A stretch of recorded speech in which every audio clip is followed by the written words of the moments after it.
സഹോദരങ്ങളെ, പരിശുദ്ധ ഖുർആനിലെ ഏറ്റവും വലിയ അധ്യായം സൂറത്തുൽ ബഖറയാണ്. 286 ആയത്തുകൾ. ഏറ്റവും ചെറിയ സൂറത്തുൽ കൗസറാണ്. വെറും 3 ആയത്തുകൾ. നമുക്കെല്ലാവർക്കും അറിയാം. അല്ലാഹു സുബ്ഹാനഹു വ തആല ഖുർആൻ ഷരീഫിൽ ആവർത്തിച്ച് മുഴക്കുന്ന ഒരു വെല്ലുവിളിയുണ്ട്. ആ വെല്ലുവിളി ലോകത്തെ മുന്നിൽ അവതരിപ്പിച്ചിട്ട് 1400 വർഷങ്ങളായി. ഇന്ന് വരെ അത് ഏറ്റെടുക്കാൻ ആരും സന്നദ്ധരായിട്ടില്ല, തയ്യാറായിട്ടില്ല. മറ്റൊന്നുമല്ല, വൈൻ കുന്തും ഫി റൈബിൻ മിമ്മാ നസ്സൽനാ അലാ അബ്ദിന ഫഅ്തു ബിസൂറത്തിൻ മിൻ മിസ്ലി വദ്ഉ ശുഹദാഅകും മിൻ ദൂനില്ലാഹ്. ആവർത്തിച്ച് വ്യത്യസ്തമായ ശൈലിയിൽ അള്ളാഹു ലോകത്തെ വെല്ലുവിളിക്കുന്നു. ഈ ഖുർആൻ ഷരീഫിനെ കുറിച്ച് നിങ്ങൾക്കെന്തെങ്കിലും സംശയമുണ്ടെങ്കിൽ ഇതിന് തുല്യമായ ഒരധ്യായം നിങ്ങൾ കൊണ്ടുവരിക. സഹോദരങ്ങളെ, സൂറത്തുൽ കൗസർ ഞാൻ പറഞ്ഞു വെറും 3 ആയത്തുകളേ ഉള്ളൂ. നമുക്കെല്ലാവർക്കും ഒന്ന് ഓതാം ആ 3 ആയത്തുകൾ. എല്ലാവരും ദയവായി ഒന്ന് ഓതുക. ഒരക്ഷരത്തിന് 10 കൂലിയാണല്ലോ. ബിസ്മില്ലാഹിർ റഹ്മാനിർ റഹീം. ഇന്നാ അഅ്തൈനാകൽ കൗസർ ഫസല്ലി ലിറബ്ബിക വൻഹർ ഇന്ന ശാനിഅക ഹുവൽ അബ്തർ. 3 സെൻറ്റൻസ്. ഈ 3 വാചകങ്ങൾക്ക് പകരം തത്തുല്യമായ 3 വാചകം കൊണ്ടുവരാമോ എന്നാണ് അള്ളാഹുവിൻ്റെ ചോദ്യം. എനിക്കുറപ്പുണ്ട് ഇവിടെ ഇരിക്കുന്ന ബഹുമാനപ്പെട്ട ഷുക്കൂർ മൗലവി മുതൽ ഈ സദസ്സിലെ പണ്ഡിതന്മാർ അള്ളാഹുവിൻ്റെ തൗഫീഖ് കൊണ്ട് അറബിയിൽ പ്രസംഗിക്കാൻ കഴിവുള്ളവരാണവർ. അന്തസ്സായി 3 അല്ല 30 വചനങ്ങൾ അറബിയിൽ പറയും. പിന്നെന്താണ് അള്ളാഹു തആല ചോദിച്ചത്? 3 വാചകങ്ങൾ കൊണ്ടുവരാൻ ലോകത്തിന് ധൈര്യമുണ്ടോ? സഹോദരങ്ങളെ, അറബി സാഹിത്യത്തിൽ നോബൽ സമ്മാനം നേടിയ കുറേ സാഹിത്യകാരന്മാരുണ്ട്, കുറേ കവികളുണ്ട്. ഒരാൾക്കും ഇന്ന് വരെ ഈ വെല്ലുവിളി ഏറ്റെടുക്കാൻ പറ്റിയിട്ടില്ല. എന്തുകൊണ്ട്? ഞാൻ വിശദീകരിക്കുന്നില്ല, സമയം കുറവാണ്. സഹോദരങ്ങളെ, ഈ സൂറത്തിൽ, ഈ കുഞ്ഞു സൂറത്തിൽ അല്ലാഹു തആല 10 എന്ന അക്കത്തിൻ്റെ 10 അത്ഭുതങ്ങൾ ഒളിച്ചു വച്ചിരിക്കുന്നു. വെറുതെ വാചകം പറഞ്ഞാൽ പോരാ, അറബിയിൽ പ്രസംഗിച്ചാൽ പോരാ, ഗണിതശാസ്ത്രം ഒത്തുവരണം, കണക്കൊത്തുവരണം, എല്ലാം കൃത്യമായിരിക്കണം. നിങ്ങൾ നോക്കുക, ഒന്ന് ചിന്തിച്ചു നോക്കുക. ചുരുക്കി പറയാം, ഈ കുഞ്ഞു സൂറത്തിൽ അല്ലാഹു തആല 10ൻ്റെ 10 അത്ഭുതങ്ങൾ സൂക്ഷിച്ചു വച്ചിരിക്കുന്നു. ഈ സൂറത്തിലെ 1-ാമത്തെ ആയത്ത് ഇന്ന അഅ്തൈനാകൽ കൗസർ 10 അക്ഷരങ്ങൾ. ഫസല്ലി ലിറബ്ബിക വൻഹർ 10 അക്ഷരങ്ങൾ. ഇന്ന ഷാനിഅക ഹുവൽ അബ്തർ 10 അക്ഷരങ്ങൾ.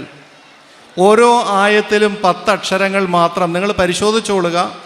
വീട്ടിൽ പോയിട്ട് ഹാഫിലിങ്ങളും അല്ലാത്തവരും ഒക്കെ ഒന്ന് പരിശോധിച്ചോളുക, ശ്രദ്ധിച്ചോളുക. സഹോദരങ്ങളെ, 2, ഈ സൂറത്തിൽ ആകെ 10 വാക്കുകളാണുള്ളത്. ഇന്ന അഅ്തൈനാക അൽ കൗസർ, ഇങ്ങനെ എണ്ണി നോക്കുക. ആകെ 10 വാക്കുകളാണുള്ളത്. 3, ഈ സൂറയിൽ ഏറ്റവും അധികം ആവർത്തിച്ചിരിക്കുന്ന അക്ഷരം അലിഫാണ്. അലിഫ് ഈ സൂറത്തിൽ വന്നിരിക്കുന്നത് 10 തവണയാണ്. സുബ്ഹാനല്ലാഹ്. സഹോദരങ്ങളെ, 4 ഒറ്റ പ്രാവശ്യം വന്ന കുറേ അക്ഷരങ്ങളുണ്ട് ഈ സൂറത്തിൽ. ആവർത്തനമില്ലാത്ത അക്ഷരങ്ങൾ, അത് 10 എണ്ണമാണ്, 11 ഇല്ല. 5, ഈ 3 ആയത്തുകളും അവസാനിക്കുന്നത് റാ എന്ന അറബി അക്ഷരത്തിലാണ്. ഇന്ന അഅ്തൈനാകൽ കൗസർ ഫസല്ലി ലിറബ്ബിക വൻഹർ ഇന്ന ഷാനിഅക ഹുവൽ അബ്തർ. റായിലാണ് അവസാനിക്കുന്നത്. റാ അറബി അക്ഷരമാലയിലെ 10ാമത്തെ അക്ഷരമാണ്. അലിഫ് ബാ താ സ എണ്ണി നോക്കുക, 10ാമത്തെ അക്ഷരമാണ്. സഹോദരങ്ങളെ, 6-ാമതായി പരിശുദ്ധ ഖുർആനിലെ 114 സൂറകളിൽ റാ കൊണ്ട് അവസാനിക്കുന്ന 10 സൂറത്തുകളേ ഉള്ളൂ, 11 ഇല്ല. നിങ്ങൾ എണ്ണിക്കോളൂ, എല്ലാം എൻ്റെ കയ്യിലുണ്ട്. സമയമില്ലാത്തതുകൊണ്ട് ഞാൻ വിശദീകരിക്കുന്നില്ല. സൂറത്തുൽ മാഇദ, സൂറത്തുൽ ഹജ്ജ്, ലുഖ്മാൻ, ഷൂറ, ഖമർ, മുംതഹിന, ഖദർ, ഹത്ത മത്ലഇൽ ഫജ്ർ, ഇങ്ങനെ റായിൽ അവസാനിക്കുന്ന സൂറകൾ പരിശുദ്ധ ഖുർആനിൽ ആകെ 10 എണ്ണമാണ് സഹോദരങ്ങളെ. ഇനിയും നോക്കുക, റാ കൊണ്ട് അവസാനിക്കുന്ന 10 സൂറകളിൽ 10ാമത്തെ സൂറത്താണ് സൂറത്തുൽ കൗസർ. സുബ്ഹാനല്ലാഹ്, എന്നറിയാതെ പറഞ്ഞു പോകുന്നില്ലേ നിങ്ങൾ? സഹോദരങ്ങളെ, ബിസ്മി കൊണ്ടാണ് ഈ സൂറത്ത് ആരംഭിക്കുന്നത്. ബിസ്മിയിലാകെ 19 അക്ഷരങ്ങളാണുള്ളത്. ബിസ്മില്ലാഹിർ റഹ്മാനിർ റഹീമിലെ 10ാമത്തെ അക്ഷരമാണ് റാ എന്നുള്ളത്. സഹോദരങ്ങളെ, ഈ സൂറത്തിൻ്റെ പ്രധാനപ്പെട്ട പ്രമേയം ബലി കൊടുക്കലാണ്. വൻഹർ, അറുത്തു കൊടുക്കുക. നമ്മൾ ബലി ഇറക്കുന്നത് ദുൽഹജ്ജ് 10-നാണ്. നിങ്ങൾ എണ്ണി നോക്കുക, 10ൻ്റെ 10 അത്ഭുതങ്ങൾ ഈ കുഞ്ഞു സൂറയിൽ അല്ലാഹു സുബ്ഹാനഹു വ തആല ഒളിപ്പിച്ച് വെച്ചിരിക്കുന്നു, ഗൂഢമാക്കി വെച്ചിരിക്കുന്നു. അതുകൊണ്ടാണ് ഇങ്ങനെയുള്ള ഒരു അധ്യായം കൊണ്ടുവരാൻ ലോകത്തിന് കഴിയുമോ എന്ന് റബ്ബ് വെല്ലുവിളിച്ചത്. അറബിയിൽ 3 വാചകങ്ങൾ പറഞ്ഞിട്ട് കാര്യമില്ല, അറബിയിൽ മണിക്കൂറുകൾ പ്രസംഗിച്ചിട്ട് കാര്യമില്ല. ആ സൂറയിലെ അക്ഷരഘടന, ഗണിതം കൃത്യമായിട്ട് ഒത്തുവരണം. ആ സൂറയിൽ മാത്രം പോരാ, ഇത് മൊത്തം ഖുർആനുമായിട്ട് ടാലിയാകണം. ഞാൻ പറഞ്ഞില്ലേ, 10 സൂറത്തുകളേ ഉള്ളൂ റാ കൊണ്ട് അവസാനിക്കുന്നത്. ഇത് 10ാമത്തേതാണ്. എല്ലാ നിലയിലും ഇങ്ങനെ ഒത്തുവരണം ഈ ഖുർആൻ. സഹോദരങ്ങളെ, മഹാത്ഭുതമാണ്. ഇവിടെ ഒരുപാട് പേര് പ്രസംഗിച്ചു, ഇനിയും പ്രസംഗിക്കാനുണ്ട്. ഏതെങ്കിലും ഒരു പ്രാസംഗികന് ഞാൻ പ്രസംഗിക്കുന്ന പ്രസംഗത്തിലെ അക്ഷരങ്ങൾ ഇത്രയാണ്, അത് 10ാമത്തെ അക്ഷരം ഇന്നതൊത്തു വന്നു എന്ന് പറയാൻ പറ്റുമോ? ഒരു പുസ്തകം എഴുതുന്നയാൾക്ക്, ഒരു കവിത എഴുതുന്നയാൾക്ക് പറയാൻ പറ്റുമോ? ഖുർആൻ നോക്കുക, ഞാൻ വെറും 10ൻ്റെ ചില സൂചനകളാണ് പറഞ്ഞത്. ഇതുപോലെ 19ൻ്റെ 16ൻ്റെ മഹാത്ഭുതങ്ങൾ ഖുർആനിൽ കാണാം. ഇതാണ് റബ്ബിൻ്റെ കലാം. ഇതാണ് തുല്യമായി കൊണ്ടുവരാൻ ആർക്കും കഴിയില്ല എന്ന് പറഞ്ഞത്. അള്ളാഹു മനസ്സിലാക്കാൻ തൗഫീക്ക് നൽകുമാറാകട്ടെ. കരളിൽ തുടിക്കുന്ന കനിയാണു നാഥൻ്റെ വരമാണു വരമാണു ജ്ഞാനത്തിൻ നിധികുംഭമേ, ആനന്ദമെന്നു വിളിക്കുന്നു നിന്നെ ഞാൻ, വാനത്തിൻ വാർമുകിൽ മാരിവില്ലേ, കൂരിരുട്ടിൽ കുളിർ ചന്ദനം ചാർത്തുന്ന പാരിലെ പാവന മാണിക്യമേ, മാനവരാശിക്കു മാർഗം തെളിക്കുവാൻ മന്നാൻ കൊളുത്തിയ പൊൻവിളക്കേ. ഇന്ത്യൻ ഭരണഘടന ഇന്ന് റിപ്പബ്ലിക് ഡേ ആയിരുന്നല്ലോ. ഭാരതം ഒരു പരമാധികാര സ്വതന്ത്ര രാഷ്ട്രമായി പ്രഖ്യാപിക്കപ്പെട്ടിട്ട് 70 വർഷങ്ങൾ റിപ്പബ്ലിക് ഡേ. 1947 സ്വാതന്ത്ര്യം കിട്ടിയെങ്കിലും അത് പരിമിതമായിരുന്നു. പൂർണ്ണമായ സ്വാതന്ത്ര്യം കിട്ടിയ ദിവസമാണ് നമ്മളിന്ന് ആഘോഷിച്ചത്. ഇന്ത്യക്ക് സ്വന്തമായി ഒരു ഭരണഘടന ഉണ്ടായി, അതാണ് റിപ്പബ്ലിക്. സ്വന്തമായി, മറ്റേത് അന്ന് വരെ റിപ്പബ്ലിക് ഡേ ദിനമാകുന്നത് വരെ നമ്മൾ ബ്രിട്ടീഷുകാരൻ്റെ ഭരണഘടനയാണ് കോപ്പി അടിച്ചിരുന്നത്. അത് മാറ്റി സ്വന്തം ഒരു ഭരണഘടന ഉണ്ടായ ദിവസത്തിൻ്റെ സ്മരണയാണ് റിപ്പബ്ലിക്. സഹോദരങ്ങളെ, ഭരണഘടനാ ശില്പികൾ 299 പേരായിരുന്നു. 15 സ്ത്രീകളും ബാക്കി പുരുഷന്മാരും. ഇന്ത്യയിലെ മിടുമിടുക്കരായ, ഇന്ത്യയിലെ ബുദ്ധിരാക്ഷസന്മാരായ, എല്ലാം കാച്ചി കലക്കി കുടിച്ച മഹാപ്രതിഭകൾ. അവർ ഇന്ത്യക്ക് സ്വന്തമായിട്ടൊരു ഭരണഘടന തയ്യാറാക്കി 70 വർഷങ്ങൾക്ക് മുമ്പ്. ഭരണഘടനയെല്ലാം പൂർത്തിയായപ്പോൾ അതിൻ്റെ ചെയർമാനായിരുന്ന ഡോക്ടർ അംബേദ്കർ 299 പേരോടും പറഞ്ഞു, നമ്മൾ നാളെ മുതൽ ഭരണഘടന ഇന്ത്യൻ റിപ്പബ്ലിക് ആകുകയാണ്. ഈ അവസരത്തിൽ ഇന്ത്യയുടെ പാർലമെൻറ്റിൻ്റെ മുൻപിൽ കൊത്തിവെക്കാൻ ഒരു വചനം നിങ്ങൾ ആരെങ്കിലും കണ്ടെത്തണം. ഒരു നല്ല വചനം, മഹാഭാരതത്തിൽ നിന്നോ രാമായണത്തിൽ നിന്നോ ബൈബിളിൽ നിന്നോ ഖുർആനിൽ നിന്നോ ഏതെങ്കിലും മഹത്തായ ഗ്രന്ഥങ്ങളിൽ നിന്ന് ഒരു വചനം നിങ്ങൾ തയ്യാറാക്കണം, കണ്ടുപിടിച്ചുകൊണ്ട് വരണമെന്ന് അംബേദ്കർ എല്ലാവരോടും പറയുകയുണ്ടായി. സഹോദരങ്ങളെ, എല്ലാവരും പോയി, എല്ലാവരും ഒരുപാട് അന്വേഷിച്ചു, ഒരുപാട് പരിശ്രമിച്ചു. കുറേ വാചകങ്ങൾ കൊണ്ടുവന്നു. ദിവസങ്ങളെടുത്ത് കൊണ്ടുവന്ന വാചകങ്ങളെല്ലാം ഇവർ ഒന്നിച്ചിരുന്ന് പരിശോധിച്ചു. 299 പേർ. മനസ്സിലാക്കണം, മഹാപ്രതിഭകളാണ്. എല്ലാം ഓരോരോ കാരണങ്ങളാൽ തള്ളിപ്പോയി.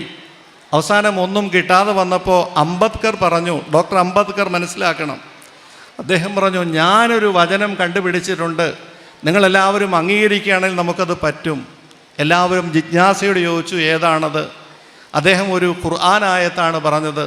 സൂറത്തുർ റഅദ് 12ാമത്തെ സൂറത്ത് 13-ാമത്തെ സൂറത്ത് സഹോദരങ്ങളെ 11-ാമത്തെ ആയത്ത്. അദ്ദേഹം പറഞ്ഞു, ഇന്നല്ലാഹ ലാ യുഗയ്യിറു മാ ബി ഖൗമിൻ ഹത്താ യുഗയ്യിറു മാ ബി അൻഫുസിഹിം. ഒരു ജനത സ്വയം മാറാത്തിടത്തോളം സർവശക്തനായ അള്ളാഹു അവരെയും മാറ്റുന്നതല്ല. സ്വന്തം അവസ്ഥകൾ പരിവർത്തിപ്പിക്കാത്ത ഒരു ജനതയ്ക്ക് പരിവർത്തനം, മാറ്റം അള്ളാഹു ഉണ്ടാക്കുന്നതല്ല. നിങ്ങളറിയണം, ശ്രീ മോദി നമ്മുടെ തിരുവനന്തപുരത്ത് കഴിഞ്ഞ ദിവസം വന്നിട്ട് പോയതേ ഉള്ളൂ, വെള്ളിയാഴ്ച. ശ്രീ മോദി ഭരിക്കുന്ന ഇന്ത്യൻ പ്രധാനമന്ത്രിയായിരിക്കുന്ന ഇന്ത്യൻ പാർലമെൻറ്റിൻ്റെ മുമ്പിൽ ഇന്നും കൊത്തിവെച്ചിരിക്കുന്നു ഈ വചനം എന്ന് പറയുമ്പോൾ ഖുർആൻ എന്താണെന്ന് നിങ്ങൾ അത്ഭുതപ്പെടുന്നില്ലേ? എന്താണ് ഈ ഖുർആൻ? 299 പേർക്ക് മറ്റൊരു വചനം കിട്ടിയില്ല. സൂറത്തുർ റഅദിലെ 11-ാമത്തെ ആയത്ത് വിശദമായി പണ്ഡിതന്മാരോട് ചോദിച്ചു പഠിക്കാൻ. അത്ഭുത ആയത്താണ്, നമ്മൾ വിചാരിക്കുന്ന ആയത്തല്ല. ഒരു ജനത സ്വയം പരിവർത്തനത്തിന് തയ്യാറാവാത്തിടത്തോളം ആ ജനതയ്ക്ക് പരിവർത്തനം ഉണ്ടാകുന്നതല്ല എന്നുള്ള അതിമഹത്തായ ആശയം ഉൾക്കൊള്ളുന്ന ഈ വാചകം ഇന്നും ഇന്ത്യൻ പാർലമെൻറ്റിൻ്റെ മുന്നിലുണ്ടെങ്കിൽ ഖുർആൻ ഷരീഫിൻ്റെ മഹത്വം മനസ്സിലാക്കണം. അള്ളാഹു ചിന്തിക്കാൻ തൗഫീക്ക് നൽകുമാറാകട്ടെ. സഹോദരങ്ങളെ, ഞാൻ ഒരുപാട് നീട്ടുന്നില്ല. മനുഷ്യർ അധിവസിക്കുന്ന ഈ ഭൂമി എന്നുള്ളത്, ഈ ഭൂമിയുടെ 71% കടലാണ്, 29% കരയാണ്. വളരെ കുറച്ചേ കരയുള്ളൂ, 79% കടലാണ്, വെള്ളമാണ്. ഖുർആൻ കടൽ എന്ന പദം 32 തവണ ഖുർആൻ ഷരീഫിൽ പറഞ്ഞിട്ടുണ്ട്. ബഹർ, സഹോദരങ്ങളെ, ബർറ് 13 തവണയാണ് പറഞ്ഞിരിക്കുന്നത്. നിങ്ങൾ ചിന്തിക്കണം, മനസ്സിലാക്കണം. ബാക്കി നിങ്ങൾ ആലോചിച്ചോളണം. ഖുർആൻ 32 പ്രാവശ്യം കടൽ എന്ന പദവും 13 തവണ കര എന്ന പദവും പറഞ്ഞിരിക്കുന്നു. 32 + 13 = 45. 45 പ്രാവശ്യമാണ് ഇത് രണ്ടും കൂടി വന്നിരിക്കുന്നത്. ഇതിന് നിങ്ങൾ ശതമാനം കൊണ്ടൊന്ന് ഗണിച്ചെടുക്കുക. അപ്പോൾ നിങ്ങൾക്ക് മനസ്സിലാകും. 32-ൻ്റെ ശതമാനം 71%, 13-ൻ്റേത് 29%. കടൽ എന്നുള്ള പദം സഹോദരങ്ങളെ, അതിൻ്റെ ശതമാനം എടുക്കുമ്പോൾ കടൽ 71%, കര 29%. എന്തൊരു അത്ഭുതമാണ്, എന്തൊരു മഹാത്ഭുതമാണെന്ന് നിങ്ങൾ ആലോചിച്ച് നോക്കുക. എത്ര വേണമെങ്കിൽ ചൂണ്ടിക്കാട്ടാനുണ്ട്. ഇൻസാൻ, മനുഷ്യൻ എന്നുള്ള പദം 65 പ്രാവശ്യം ഖുർആനിൽ വന്നിട്ടുണ്ട്. ജിന്ന്, അതിൻ്റെ ഓപ്പോസിറ്റ്, അതും 65. ഷൈത്താൻ 88 പ്രാവശ്യം വന്നിട്ടുണ്ട്. മലക്കും 88. ഹയാത്ത്, ജീവിതം 145 പ്രാവശ്യം. മൗത്ത്, മരണവും 145 പ്രാവശ്യം.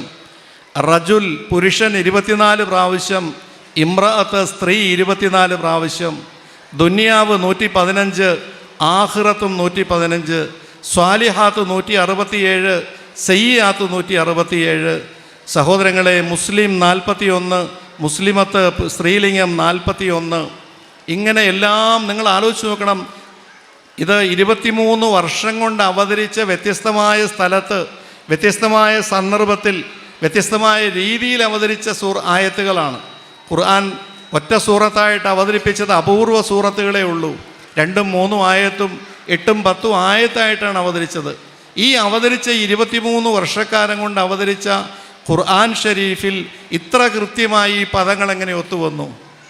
ആയിക്കോട്ടെ, ഇതെല്ലാം കൃത്യമായിട്ട് വന്നപ്പോൾ കര എന്തുകൊണ്ട്, കടൽ എന്തുകൊണ്ട് 32 പ്രാവശ്യവും കര എന്തുകൊണ്ട് സഹോദരങ്ങളെ 13 പ്രാവശ്യവുമായി നിങ്ങൾ അത്ഭുതപ്പെടുന്നില്ലേ? കരയുടെ ഓപ്പോസിറ്റ് അല്ലേ കടൽ, അല്ലെ കടലിൻ്റെ ഓപ്പോസിറ്റ് അല്ലേ കര? അത് തുല്യമായിട്ട് വന്നോ? വന്നാൽ നാളെ ഒരുത്തിന് വിളിച്ചു പറയാം, ഈ ഖുർആൻ അബദ്ധമാണ്, കര 71%, കടൽ 29%. അത് കണക്കാക്കി അവതരിപ്പിച്ച സർവലോക രക്ഷിതാവിൻ്റെ ഈ അത്ഭുത ഗ്രന്ഥം, ഈ മഹാതിശയ ഗ്രന്ഥം, ഇതിനെ പഠിക്കാതെ മനസ്സിലാക്കാതെ പോകുന്നവൻ എന്തൊരു വിഡ്ഢിയാണ്. അവൻ എന്ത് വായിച്ചിട്ടെന്ത് ഫലം, അവനെന്ത് പഠിച്ചിട്ടെന്ത് ഫലം, അവനെന്ത് ഡിഗ്രി കിട്ടിയിട്ടെന്ത് ഫലം? സഹോദരങ്ങളെ നോക്കുക. ഇങ്ങനെയെല്ലാം തുല്യമായി കുറഞ്ഞ ഖുർആൻ ഷരീഫിൽ യൗമ്, ദിവസം എന്നുള്ള പദം 365 പ്രാവശ്യമാണ് വന്നിരിക്കുന്നത്. ഷഹർ, മാസം 12 പ്രാവശ്യമാണ് സഹോദരങ്ങളെ. ഞാനിങ്ങനെ വിശദീകരിച്ചാൽ ഒരുപാട് പറയാനുണ്ട്, ഞാൻ അങ്ങോട്ടൊന്നും കിടക്കുന്നില്ല. ഈ മഹാതിശയത്തെ മനസ്സിലാക്കുക, നമ്മുടെ കുട്ടികളിലേക്ക് ഇത് എത്തിക്കുക, നമ്മുടെ കുടുംബത്തിൽ ഒരു ഹാഫിദിനെയെങ്കിലും സൃഷ്ടിക്കുക. അതിനുള്ള പരിശ്രമമാണ് അൽഹംദുലില്ലാ 12 വർഷമായി ദാറുൽ ഖുർആൻ്റെ നേതൃത്വത്തിൽ ഷഹീർ മൗലവി അവരുടെ കൂട്ടുകാരെല്ലാം ചേർന്ന് ആ ഉസ്താദന്മാരെല്ലാം ചേർന്ന് നടത്തിക്കൊണ്ടിരിക്കുന്നത്. അതിൻ്റെ നതീജയാണ്, ഫലങ്ങളാണ് ഇന്ന് 16 മക്കൾ നമ്മുടെ മുന്നിലിരിക്കുന്നത്. സുബ്ഹാനല്ലാഹ്. സഹോദരങ്ങളെ, ഈ ഗ്രന്ഥം നമ്മൾ മനസ്സിലാക്കണം. നമ്മുടെ കുടുംബത്തിൽ ഹാഫിലിങ്ങൾ ഉണ്ടാകണം. ഒരുപാട് പേർക്ക് ഖുർആന് സേവനം ചെയ്യണം. ഷുക്കൂർ മൗലവി പറഞ്ഞ പോലെ പരിശുദ്ധ ഖുർആനെ ആദരിക്കുകയും സേവനം ചെയ്യുകയും ചെയ്യണം. അള്ളാഹു അനുഗ്രഹിക്കുമാറാകട്ടെ. ഒറ്റ ഹദീസ് കൂടി പറഞ്ഞുകൊണ്ട് ഞാൻ അവസാനിപ്പിക്കുന്നു. അഷ്റഫുൽ ഖൽക്കായ റസൂലുള്ളാഹി സ്വല്ലല്ലാഹു അലൈഹി വസല്ലം പറഞ്ഞു, ഇന്നൽ ഖുർആനായ യൽഖ സ്വാഹിബഹു യൗമൽ ഖിയാമ ഹീന യൻഷഖു അൻഹു ഖബറുഹു കർറജുലി ഷാഹിബി. നാളെ സൂറന്ന കാഹളത്തിൽ രണ്ടാമത് ഊതപ്പെട്ട് ഖിയാമനാൾ മനുഷ്യരെല്ലാം ഖബറുകളിൽ നിന്ന് പുറപ്പെടുമ്പോൾ, മഹ്ശറയിലേക്ക് പുറപ്പെടുമ്പോൾ അവശനായി ക്ഷീണിതനായി പരിഭ്രാന്തരായിട്ടാണ് എല്ലാവരും ഖബറുകളിൽ നിന്ന് വരിക. ആ അവസരത്തിൽ പരിശുദ്ധ ഖുർആനുമായി ലോകത്ത് ബന്ധപ്പെട്ടവർ, ഹാഫിലീങ്ങളെ സഹായിച്ചവർ, ഉസ്താദന്മാർ, സഹോദരങ്ങളെ ധാരാളമായി ഖുർആൻ ഓതിയിരുന്ന സ്ത്രീകളും പുരുഷന്മാരും, അവരുടെ അടുക്കൽ ഒരു മനുഷ്യൻ വരും. ആകെ അവശനായിട്ട് ഖബറിൽ നിന്ന് എഴുന്നേറ്റ് വരുമ്പോൾ കോമളനായൊരു യുവാവ് വരുമെന്ന് റസൂലുള്ളാഹി സ്വല്ലല്ലാഹു അലൈഹി വസല്ലം. ഫയഖൂലു ഹൽ താരിഫുനി. ആ ചെറുപ്പക്കാരൻ വന്നിട്ട് ചോദിക്കും, എന്നെ മനസ്സിലായോ, എന്നെ അറിയുമോ? അപ്പം നമ്മൾ പറയും, മാ അരിഫുക, എനിക്ക് അറിയില്ലല്ലോ, താങ്കൾ ആരാണ്, താങ്കളെ മുൻപ് കണ്ട് പരിചയമില്ല.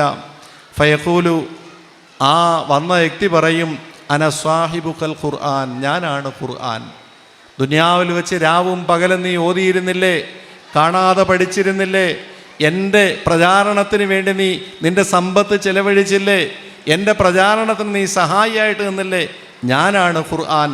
വൈന്ന കുല്ല താജിരിൻ മിൻ വറാഇ തിജാറത്തിഹി വൈന്നകൽ യൗമ മിൻ വറാഇ കുല്ലി തിജാറത്തിൻ. ഈ ലോകത്ത് ഒരുപാട് ബിസിനസ്സുകാരുണ്ടായിരുന്നു. അവരെല്ലാവരും കച്ചവടം ചെയ്ത് ലാഭം കൊയ്യാൻ വേണ്ടിയിട്ടായിരുന്നു. പക്ഷെ അവർക്ക് ആർക്കും കിട്ടാത്ത ലാഭമാണ് നിനക്ക് ഞാനിന്ന് തരാൻ പോകുന്നത്. ആർക്കും കിട്ടാത്ത ലാഭം. സഹോദരങ്ങളെ, ആപ്പിൾ കമ്പനിയുടെ അതിൻ്റെ ചെയർമാനായിരുന്ന സ്റ്റീവ് ജോബ്സ് മരിക്കുമ്പോൾ അദ്ദേഹത്തിൻ്റെ സമ്പാദ്യം, ബാങ്ക് ബാലൻസ് 1000 കോടി രൂപയായിരുന്നു. നമുക്കൊക്കെ സ്വപ്നം കാണാൻ കഴിയുമോ? 1000 കോടി രൂപ ബാങ്കിലുണ്ടായിരിക്കുകയാണ് സ്റ്റീവ് ജോബ്സ് ഈ ലോകത്ത് നിന്ന് വിട പറഞ്ഞു പോയത്. സഹോദരങ്ങളെ, ഒരുപാട് ലാഭം ഉണ്ടാക്കാം. മലക്ക് പറയുകയാണ്, ഖുർആൻ പറയുകയാണ് മനുഷ്യനോട്, ലോകത്തെല്ലാ കച്ചവടക്കാരും ലാഭത്തിന് വേണ്ടി കച്ചവടം ചെയ്തു, പക്ഷേ നീ ഇന്ന് നേടുന്ന ലാഭം ലോകത്ത് ഒരാൾക്കും കിട്ടാൻ പോകുന്നില്ല. അത്ര വലിയ ലാഭമാണ് കിട്ടാൻ പോകുന്നത്. ഫയൂത്തൽ മുൽക്കു ബി യമീനിഹി, രാജകീയ പദവിയുടെ മുദ്ര വലത് കൈയിൽ കൊടുക്കപ്പെടും ആ വ്യക്തിക്ക്. ഹാഫിലീങ്ങൾക്ക്, ഖുർആൻ ധാരാളമായി പാരായണം ചെയ്തവർക്ക്, ഖുർആനെ സഹായിച്ചവർക്ക്, ഖുർആൻ്റെ പ്രചാരണത്തിന് വേണ്ടി ജീവിതം മാറ്റിവെച്ചവർക്ക് രാജകീയ മുദ്ര കൊടുക്കും. VVIP അന്നാണ്. VIP അല്ല, VVIP ആണ് സഹോദരങ്ങളെ. തിരുവനന്തപുരത്തിൻ്റെ മേയർ പ്രധാനമന്ത്രിയെ സ്വീകരിക്കുവാൻ വിമാനത്താവളത്തിൽ, ഇവിടെ നമ്മുടെ തൊട്ട് വിമാനത്താവളത്തിൽ എത്തിയപ്പോൾ സെക്യൂരിറ്റി കയറാൻ അനുവദിച്ചില്ല. ഒരു നഗരത്തിൻ്റെ പിതാവാണ് പ്രത്യേക വേഷവിധാനങ്ങളോടുകൂടി പ്രധാനമന്ത്രിയെ, പ്രസിഡന്റിനെ സ്വീകരിക്കേണ്ടത്, പക്ഷെ അനുവദിച്ചില്ല. ഇവിടെ മനസ്സിലാക്കണം, അതിനേക്കാളൊക്കെ എത്രയോ മുകളിൽ മേയർക്കും മന്ത്രിക്കും മുഖ്യമന്ത്രിക്കും പ്രധാനമന്ത്രിക്കും പ്രസിഡന്റിനും മുകളിൽ മുൽക്ക്, രാജകീയ മുദ്ര അന്ന് ഖുർആനുമായി ബന്ധപ്പെട്ടവർക്ക് കൊടുക്കപ്പെടുമെന്ന് അഷ്റഫുൽ ഖൽക്കായ റസൂലുള്ളാഹി സ്വല്ലല്ലാഹു അലൈഹി വസല്ലം. വൽ ഖുൽദു ബിഷിമാലിഹി, കാലാകാലം സ്വർഗത്തിൽ താമസിക്കാനുള്ള സാക്ഷ്യപത്രം, സമ്മതപത്രം ഇടത് കൈയിൽ കൊടുക്കപ്പെടും. വയൗലഉ അലാ റഅസിഹി താജുൽ വഖാർ. ഷഹീർ മൗലവി നേരത്തെ സൂചിപ്പിച്ചില്ലേ, അവരുടെ തലയിൽ ഒരു വലിയ കിരീടമണിയിക്കപ്പെടും. വിലതീരാത്ത കിരീടം, വല്ലാത്ത കിരീടം. വയുൽബസു വാലിദാഹു ഹുല്ലത്തൈനി ലാ യുഖവ്വിഉ ലഹുമ അഹ്ലദ് ദുനിയ. സുബ്ഹാനല്ലാഹ്. സഹോദരങ്ങളെ, മാത്രമല്ല ഈ വ്യക്തിയുടെ, ഹാഫിലിൻ്റെ അല്ലെങ്കിൽ ആലിമിൻ്റെ മാതാപിതാക്കളെ കൊണ്ടുവരാൻ കൽപ്പിക്കപ്പെടും. അവരെ ഹാജരാക്കും. അവർക്ക് വസ്ത്രങ്ങൾ അണിയിക്കപ്പെടും, സ്വർഗീയ വസ്ത്രങ്ങൾ. നബി സല്ലല്ലാഹു അലൈഹി വസല്ലം പറയാണ്, ആ വസ്ത്രത്തിന് ഈ ദുനിയാവ് മുഴുവൻ പകരം കൊടുത്താലും വിലയാവില്ല. ഈ ദുനിയാവിലെ മുഴുവൻ വസ്തുക്കളും കൊടുത്താലും വിലയാവില്ല. ഫയഖൂലാനി ബിമ കുസീന. ആ മാതാപിതാക്കൾ ചോദിക്കും, എന്തിനാണിത്? ഞങ്ങൾ എന്ത് ചെയ്തിട്ടാണ് ഞങ്ങൾക്ക് തരുന്നത്? ഞങ്ങൾ എന്തിനാണ് ഞങ്ങൾക്ക് ഈ പ്രതിഫലം തരുന്നത്? ഫയുഖാലു പറയപ്പെടും, ബി അഖദി വൽദിക്കുമാൽ ഖുർആൻ, നിൻ്റെ കുഞ്ഞിന് നീ ഖുർആൻ പഠിപ്പിച്ചില്ലേ? നിൻ്റെ കുട്ടിയെ നീ ഹാഫിളാക്കിയില്ലേ? നിൻ്റെ കുഞ്ഞിന് നീ ഖുർആൻ ഓതിപ്പിച്ചില്ലേ? അതിന് പകരം നിങ്ങൾക്ക് തരപ്പെടുന്ന വസ്ത്രങ്ങളും പദവികളുമാണിത്. സുമ്മ യുക്കാലു, എന്നിട്ട് ഈ ഹാഫിലീങ്ങളോട് പറയപ്പെടും, ഇപ്പം നമ്മുടെ മക്കൾ 16 മക്കൾ ഇവിടെ ഇരുന്ന് ഖുർആൻ ഷരീഫ് പൂർത്തിയാക്കിയത് നിങ്ങളെല്ലാവരും കൗതുകത്തോടെ വളരെ താല്പര്യത്തോടെ ഇഷ്ടത്തോടെ കേട്ടിരുന്നില്ലേ? അള്ളാഹു കബൂലാക്കുമാറാകട്ടെ.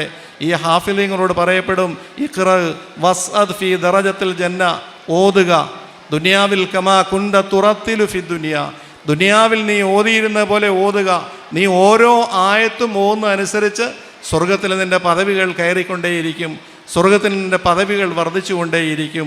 ഫഹു ഫീ സുഊദിൻ മാദാമ യഖറഉ തർതീല. ഇമാം അഹ്മദ് ഇബ്നു മാജ റഹ്മഹുല്ലാ ഉദ്ധരിക്കുന്ന സ്വഹീഹായ ഹദീസാണ്. സഹോദരങ്ങളെ, ഈ മഹാപദവി, സ്വപ്നം കാണാൻ കഴിയാത്ത ഈ മഹാപദവി, ചിന്തിക്കാനോ ഭാവനയിൽ കൊണ്ടുവരാനോ കഴിയാത്ത, സങ്കല്പിക്കാനാവാത്ത ഈ മഹാപദവി അല്ലാഹു തആല ഹാഫിലീങ്ങൾക്ക് നൽകും. അതുകൊണ്ട് നമ്മുടെ കുടുംബത്തിൽ, മക്കളിൽ, കൊച്ചുമക്കളിൽ, കുടുംബത്തിൽ ഒരു ഹാഫിദിനെ ഇൻഷാ അല്ലാഹ് സൃഷ്ടിക്കുമെന്ന് എല്ലാവരും നിയ്യത്ത് ചെയ്യും. അതിനുവേണ്ടി പരിശ്രമിക്കുന്ന മഹത്തായ ഒരു സ്ഥാപനം, 12 വർഷത്തെ പരിശ്രമം എളിയ തോതിൽ അദ്ദേഹം പറഞ്ഞല്ലോ, വീടിൻ്റെ ഉമ്മറത്ത് കോലായിൽ ഒരു ചെറിയ രീതിക്ക് തുടങ്ങി. അൽഹംദുലില്ലാഹ് ഒരുപാട് പേർ സഹായിച്ചു. ഇന്നത് വളരുന്നു, നൂറുകണക്കിന് വിദ്യാർത്ഥികളായി, നാളെ വലിയ പ്രസ്ഥാനമായിട്ട് മാറും. അള്ളാഹു കബൂലാക്കുമാറാകട്ടെ. ആയിരക്കണക്കിന് ഹാഫിദീങ്ങളെ സൃഷ്ടിക്കുന്ന, ആയിരക്കണക്കിന് സ്വർഗവാസികളെ സൃഷ്ടിക്കുന്ന ഒരു മഹത്തായ സ്ഥാപനമായി ദാറുൽ ഖുർആൻ ദീനിയാത്ത് മദ്രസ മാറട്ടെ എന്ന് ഹൃദ്യമായി ആശംസിക്കുകയാണ്. റബ്ബ് സുബ്ഹാനഹു വ തആല ഇതിനു വേണ്ടി പരിശ്രമിക്കുന്ന, പാടുപെടുന്ന, കഷ്ടപ്പെടുന്ന, സഹായിക്കുന്ന എല്ലാവർക്കും അർഹമായ പ്രതിഫലം നൽകുമാറാകട്ടെ. കരളിൽ തുടിക്കുന്ന കനിയാണു നാഥൻ്റെ,